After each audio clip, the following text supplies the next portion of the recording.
Halo Malaysia, selamat pagi, salam sejahtera Malaysia. Malaysia kita punya, cintai Malaysiaku, kita jaga kita. Sebelum kita mulakan berita hangat pada hari ini, untuk anda yang baru pertama kali, silalah untuk sudi tekan butang subscribe, like dan share. Sila juga tinggalkan komen anda kerana setiap komen anda amatlah dihargai. Berita hangat hari ini daripada channel ini, Denyut nadi suara rakyat bergema terus-menerus di dalam channel ini.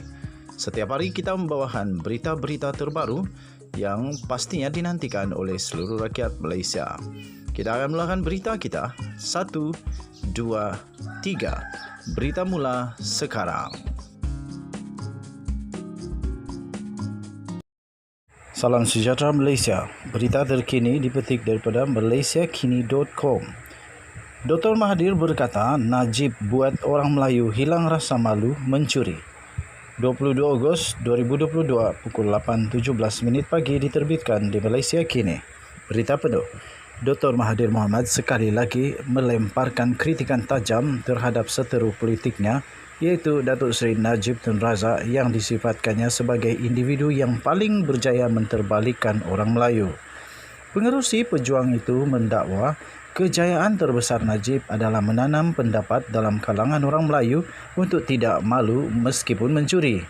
Katanya, dahulu orang Melayu memandang rendah kepada orang yang mencuri. Mereka amat malu jika ada ahli keluarga yang terlibat dengan jenayah, dengan mencuri dan sebagainya.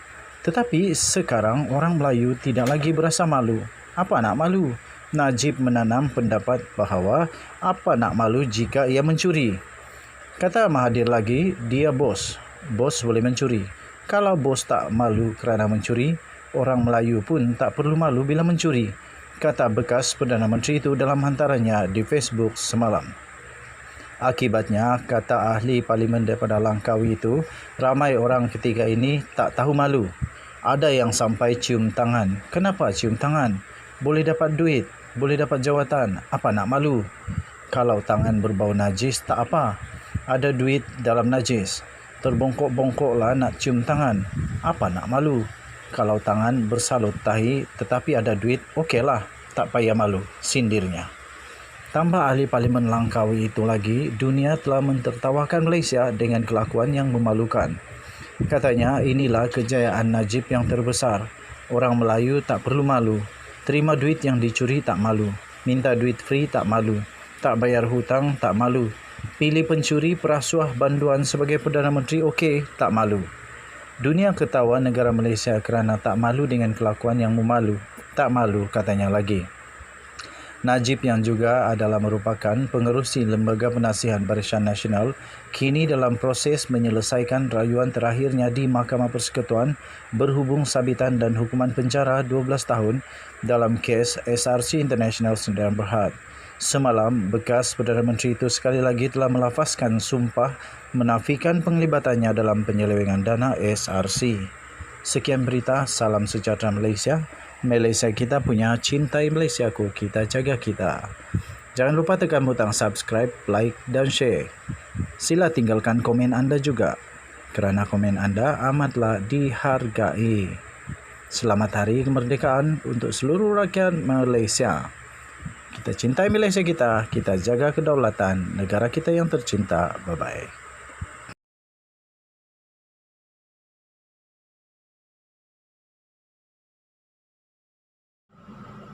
Salam sejahtera Malaysia, selamat malam tuan-tuan dan puan-puan yang dihormati sekalian. Ini berita amat penting, kamu jangan skip kerana ada maklumat yang amat-amat penting. Saya direct to the point supaya kamu tak bosan menunggu apa yang saya mau cakap ini.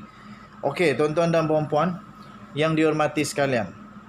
Rafizi Ramli mengumumkan besok satu tarikh yang penting, besok hari yang penting untuk mengelakkan daripada bilis-bilis dijadikan kambing hitam oleh jerung-jerung di dalam skandal LCS. Akhirnya Rafizi bersedia untuk mendedahkan nama-nama ahli politik yang terlibat dalam skandal LCS esok. Tuan-tuan dan puan-puan yang dihormati sekalian, Timbalan Presiden Parti Keadilan Rakyat Rafizi Ramli bakal mendedahkan nama ahli politik yang terlibat dalam penyelewengan wang projek kapal tempur pesisir LCS pada Isnin besok, tuan-tuan dan puan-puan. Menurutnya pendedahan itu boleh dibuat ekoran telah pun mempunyai bukti individu berkenaan terlibat dalam skandal tersebut. Katanya insyaAllah esok 22 hari bulan 22 Ogos saya akan mendedahkan ahli politik yang terlibat dalam penyelewengan wang projek kapal LCS.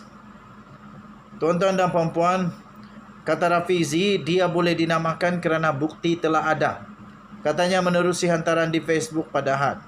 Menurut Rafizi, keputusan untuk mendedahkan nama ahli politik tersebut dibuat bagi mengelakkan nama-nama besar yang didakwa terlibat dalam skandal tersebut terlepas daripada tindakan undang-undang. Katanya, saya membuat keputusan untuk menamakan ahli politik tersebut untuk mengelakkan beberapa bilis sahaja dikambing hitamkan, sedangkan jerung-jerung pula terlepas, katanya. Katanya dia berkata, hebahkan kepada seluruh rakyat Malaysia.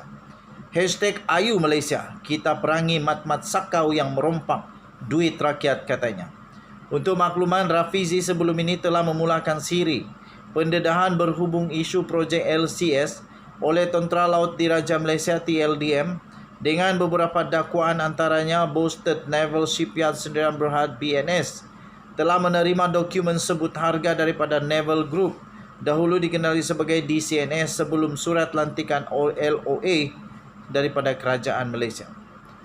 Beliau turut mendakwa sebuah syarikat luar pesisir telah diwujudkan untuk memindahkan sejumlah sebanyak 192 juta ringgit Malaysia daripada projek pembinaan 6 kapal tempur pesisir LCS ke beberapa akaun luar negara yang tidak dapat dijejaki. Katanya, siasatan dalaman LCS mendapati Alizes Marine Limited yang ditubuhkan di Malta adalah antara syarikat luar pesisir yang banyak menerima bayaran bagi perkhidmatan pembekalan yang tidak wujud.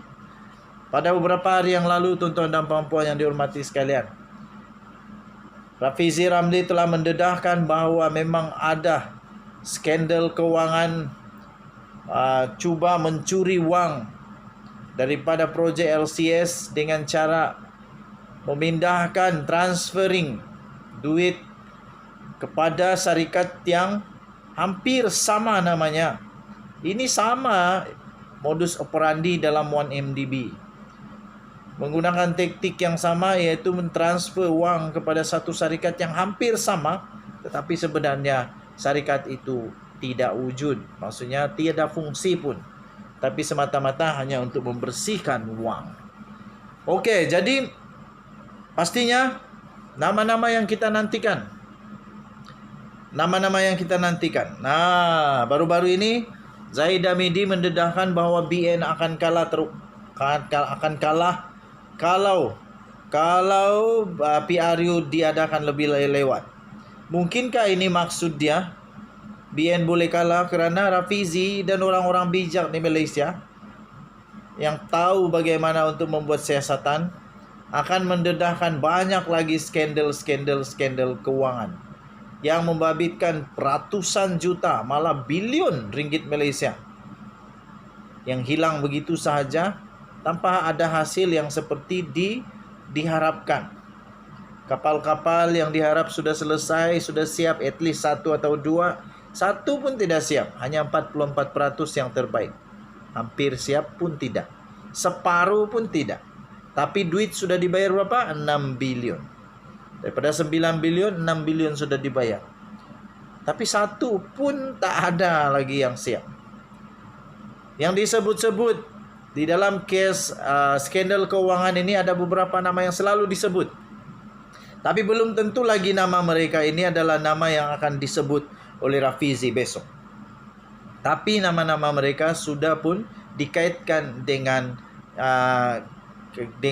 perkara ini. Yang pertama adalah Zahid Hamidi, kedua Najib Razak, ketiga Hishamuddin Tun Hussein. Jadi seorang bekas Laksamana Panglima, orang besar dalam TLDM sudah pun didakwa pecah amanah jenayah. Jadi dia sudah out daripada senarai lah. Apa yang Rafizi mau buat sekarang ini tuan-tuan dan perempuan, dia mau senaraikan nama-nama ahli politik. Adakah kita akan melihat nama ahli politik yang mengejutkan? Mungkinkah bekas Perdana Menteri dulu pun terlibat? Mungkinkah ada lagi ahli politik yang telah menerima? Adakah kali ini muncul lagi satu ledger seperti ledger dalam UKSB? Adakah ledger baru lagi? Kalau dulu ledger UKSB, Mahathir pun ada nama, walaupun bukan dia yang terima, tapi dinafikan. Anifah Aman dinafikan. Siapa lagi? Mahyadin Mayasin dinafikan. Siapa lagi? Khairi Jamaluddin dinafikan. Syafi Abdal dinafikan. Semua menafikan. Adakah kali ini akan ada ledger 2.0? Ataupun yang lebih penting lagi tuan-tuan dan perempuan, adakah ini akan menjadi 1MDB 2.0 yang menjadi penyebab kalahnya Barisan Nasional UMNO dalam pilihan raya ke-14 yang lalu? Kali ini PRU 15 tak lama lagi, boleh dijamin tak lama lagi, paling lama pun tahun depan. Adakah ini akan menjadi PRU 14 2.0? Setiap kali Rafizi buat pendedahan, pasti bergegar seluruh BN UMNO. Pendedahan yang dia buat bukan pendedahan yang kecil-kecil, tetapi pendedahan yang memang ada signifikan, yang memang boleh membuatkan kesan yang amat mendalam, boleh menyebabkan kekalahan teruk dan memalukan. Tuan-tuan dan puan-puan yang dihormati sekalian, kita tunggu besok siapakah senarai nama yang Rafizi sebut sebagai jerung-jerung. Denyut nadi suara rakyat bergema di channel ini. Jangan lupa tekan butang subscribe, like dan share. Malaysia kita punya, cintai Malaysiaku, kita jaga kita. Bye-bye.